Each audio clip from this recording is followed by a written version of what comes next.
Hala guys, ang purpose lang namin na mag-ina ay magyuyuga. Kaya kami naghanap ng lugar na which is tahimik. Ayan, din nasa gitna ng kabundukan. Pero guys, end up, nangunguha na ng talbos ng gabi.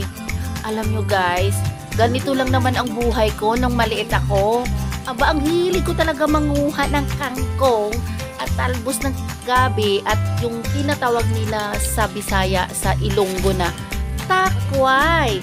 Kaya lang too bad, walang takway diyan. Kaya ang kinuha ko, talbos ng gabi na lang. Gusto ko lang sa mga anak ko kung kaya ba nila kainin yan, marunong ba sila niyang kumain. Okay, ayan guys, nag-i-enjoy ako. Ayan bubuti na lang at mayroon akong jacket at mahaba yung suot ko kasi kung hindi, wala akong lakas na lumusong dyan sa mga damo-damo na yan. Ang hirap ng may allergy talaga guys. Ay nako, kahit may allergy, basta ay nakita yung mga gulay na pwedeng kainin sa tabi-tabi, ganun talaga ako. Ganun ang nanay na itong nagsusolo na nanay talaga. Sobra!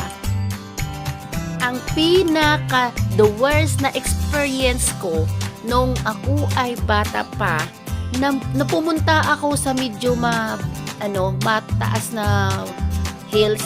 Okay nga, hills nga, okay? Tapos yun ay malawak na palayan. And then yung nagmamay-ari, yung pamilya Burgos. Yan ang kinukuha ko. Malayo yun sa bahay namin guys. Kahit hapon na, kahit ay baha-baha yan. Gustong-gusto ko talaga manguha. Ayan, may sitaw pa ako. Ang bait naman ni ate.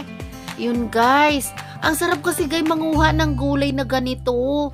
At saka, safety kainin. Alam mo ba yung gulay na walang chemicals?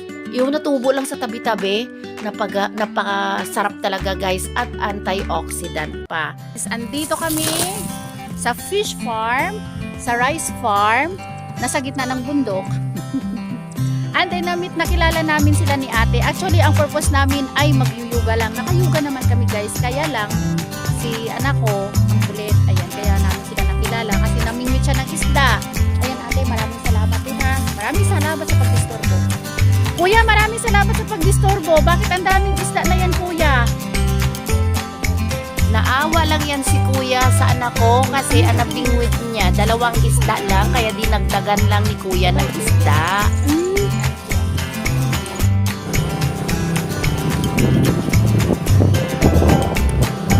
Guys, pauwi na kami. Ayan, ang bitbit ng anak ko ay fishing rod. Okay, nandito na ngayon tayo sa kusina. Ayan, ihahanda ko na to. So, ito ay tinatali ng ganireha.